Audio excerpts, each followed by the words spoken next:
बिस्मिल्लाहिर्रहमानिर्रहीम। अस्सलाम वालेकुम बच्चों। अच्छा जी, आज हम न्यूमेरिकल प्रॉब्लम नंबर 4 सॉल्व करेंगे, लेकिन इससे पहले हमने एग्जांपल करनी है जी 10.2। ये बिल्कुल उसी से रिलेटेड है। तो जब आप ये सही समझ लेंगे तो आपके लिए वो प्रॉब्लम्स भी आसान हो जाएगा, न्यूमेरिकल प्रॉब्लम 4। तो चलें देखते हैं जी। इसमें स्टेटमेंट में क्या लिखा हुआ है कि a body of mass 0.5 kg is attach to a spring. एक स्प्रिंग के साथ, यानी कि एक बॉडी है 0.5 kg, उसका मैस है वो अटैच है। तो यहाँ पर सबसे पहले हम लिख लेते हैं कि मैस, तो mass is equal to M, तो इसको हम एम से रिप्रेजेंट करेंगे तो 0.5 kg on a frictionless horizontal surface. तो आप देखें, स्टेटमेंट को पढ़ते जाएं, साथ साथ नोट करते जाएं। तो पहली चीज़ हमें मैस हमने लिख लिया। दूसरी चीज़, the spring constant is 10 newton per metre. तो स्प्रिंग कांस्टेंट जो होता है उसको हम के से रिप्रेजेंट करते हैं और उसकी वैल्यू है जी 10 न्यूटन पर मीटर। उसके बाद the find the time period of spring mass system, यानी कि टाइम पीरियड कैपिटल टी, ये आपने फाइंड करना है। तो ये तीन चीज़ें हमने लिख ली डाटे में। अब हम क्या करते हैं जी कि सॉल्यूशन की तरफ जाते हैं। तो यहाँ पर आपने एक चीज़ माइंड में रखनी है कि टाइम पीरियड जो होता है मैस स्प्रिंग सिस्टम का, वो थोड़ा सा डिफरेंट होता है। जैसे यानी कि आपने पहले जो पढ़ा है वो टाइम पीरियड सिंपल पेंडुलम का पढ़ा है, ठीक है, और यहाँ पर आप टाइम पीरियड जो है मैस स्प्रिंग सिस्टम का पढ़ रहे हैं। तो ये चीज़ माइंड में रखनी है। तो ये फार्मूला होता है T is equal to 2 pi square root M over K. तो वहाँ पर जो सिंपल पेंडुलम के लिए होता है, क्योंकि सिंपल पेंडुलम ना लेंथ होती है, ठीक है, एक स्ट्रिंग होती है, उसके साथ बॉब जो अटैच होता है, तो वो वहाँ पर हम एल की वैल्यू यूज़ करते हैं और उसके साथ साथ जी की वैल्यू होती है, ठीक, ग्रेविटेशनल इफेक्ट भी होता है। और यहाँ पर मैस क्योंकि स्प्रिंग के साथ अटैच होता है तो एम आ जाता है, और स्प्रिंग कांस्टेंट जो उसकी कोई इलास्टिसिटी वैल्यू होती है वो के आ जाता है, उसको स्प्रिंग कांस्टेंट कहते हैं। तो थोड़ा सा ये नहीं कि ये फार्मूले में डिफरेंस आता है, बाकी चीज़ सेम है।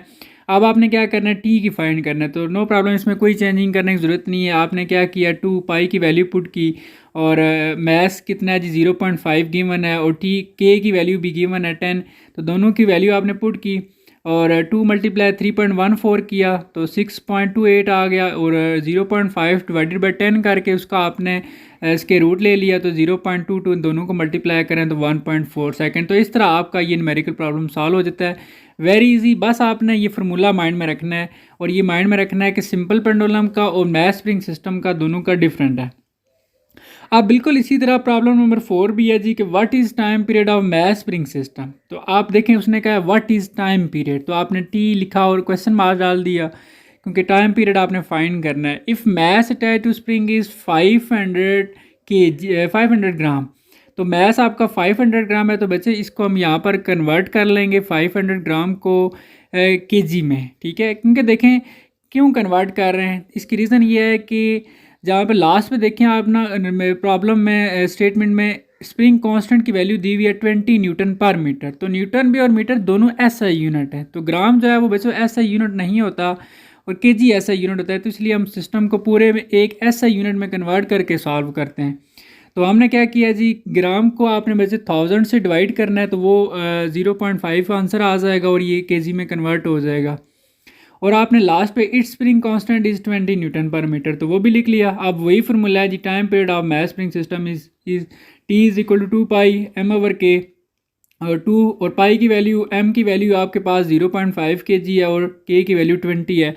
इससे जो पिछला न्यूमेरिकल था उसमें जस्ट के की वैल्यू 10 थी, यहाँ पर 20 है, बाकी सेम है सारा, और ये आपका आंसर आ जाएगा। और इस तरह बच्चों ये प्रॉब्लम सॉल्व हो जाता है। इंशाल्लाह नेक्स्ट अगली वीडियो में मैं बाकी जो प्रॉब्लम्स रह गए हैं वो भी सॉल्व करवा दूंगा बच्चों, आपने परेशान नहीं होना। और आप साथ साथ कमेंट्स में बताएं कि क्या आपको समझ आ रही है, यस या नो से आंसर करें और बताएं। थैंक यू जी स्टूडेंट्स, अल्लाह हाफिज़।